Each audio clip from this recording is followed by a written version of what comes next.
Toujours plus d'actu sur BX1 +. Bonjour Vanessa Lullier. Bonjour Fabrice. Plus que 15 jours avant les départs en vacances, c'est peut-être ce que certains d'entre nous se disent ces jours-ci, avec la nécessité de prévoir pour tous ceux qui ne sont pas encore vaccinés un test PCR dans les heures ou dans les jours qui vont précéder leur départ. Et alors là, il faut quand même maintenant bien faire attention parce que le temps tourne et il va falloir s'y prendre un petit peu à l'avance parce que ça coince. Oui, mais cela risque en effet d'être un peu compliqué, alors même si la COCOM nous assure qu'il n'y aura aucun problème évidemment. Alors pour le moment, la région bruxelloise fait 40 000 tests PCR par semaine, soit environ 6 000 par jour.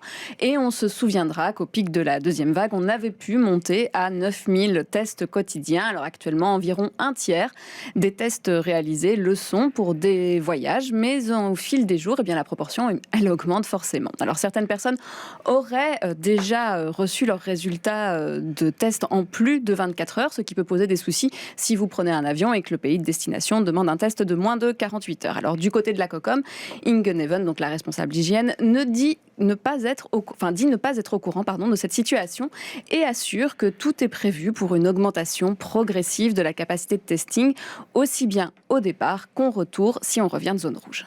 On a une capacité de 12 000 par jour même, donc certainement en période de pic. Donc on peut, et on a déjà montré qu'on peut le faire.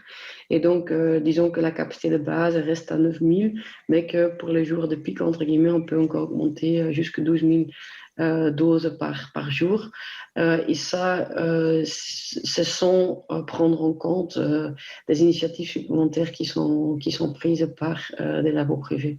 Et donc, on a regardé un peu avec les simulations justement de combien de personnes sont parties en congé l'été passé, avec également le fait que normalement quelqu'un qui a été vacciné complètement ne va plus se faire tester, avec également donc les conditions de test aussi au retour, etc., etc. On a fait des simulations et normalement, avec la capacité qu'on a prévue maintenant, on devrait avoir assez de capacités pour chacun et chacune. Aussi bien au niveau de prélèvement, qui est notre compétence, qu'au niveau de l'analyse, qui est la compétence des labos, donc une compétence fédérale. Donc la COCOM va donc travailler avec les laboratoires privés, avec qui elle collabore dans ces 8 centres régionaux, et il serait encore possible d'augmenter la capacité en utilisant d'autres laboratoires, aussi bien pour l'analyse que pour les prélèvements. Alors des discussions sont toujours en cours à ce sujet, et pour éviter la cohue, la COCOM réfléchit aussi à la possibilité de pouvoir prendre un rendez-vous pour son test plus de 15 jours à l'avance, comme c'est déjà le cas en Wallonie. Alors théoriquement, on a le droit à un test gratuit si on n'a pas été encore complètement vacciné ou si on n'a pas encore été vacciné du tout. Comment est-ce que ça va être compatible avec le système que vous nous décrivez ? Alors pour le moment, c'est un peu compliqué parce que justement, si on réserve via le site internet covid.brussels pour un voyage, il faut payer directement. Or, au niveau du fédéral, on ne pourra obtenir son test gratuitement qu'à partir du 1er juillet.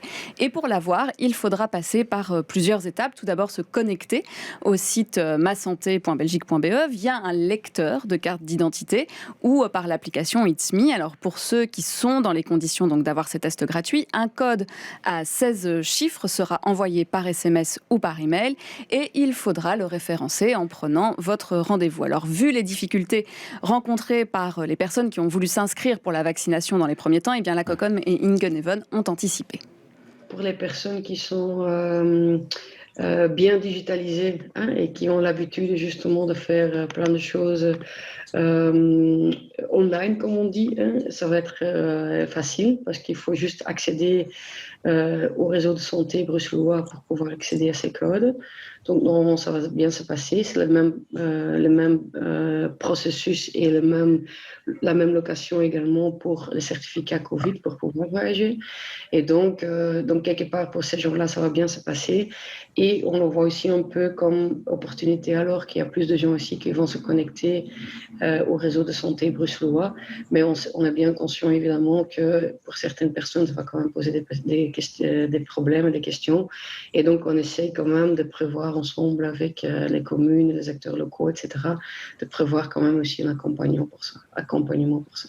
Et alors, quant à ceux qui se disent qu'ils peuvent prendre un rendez-vous en disant simplement qu'ils ont des symptômes pour avoir un test gratuit plus facilement et passer un petit peu entre les mailles du filet, eh bien, sachez que le formulaire que vous recevrez avec votre résultat n'est pas le même que celui des tests pour un voyage et qu'il ne sera bien pas accepté par la compagnie aérienne. Voilà, pas pas toujours très simple. Donc, rappelez-vous qu'il y a un code à 16 chiffres, qu'il y a la possibilité de prendre un rendez-vous par téléphone à la place. Et en tout cas, on vous conseille de ne pas vous réveiller 2 jours avant de partir.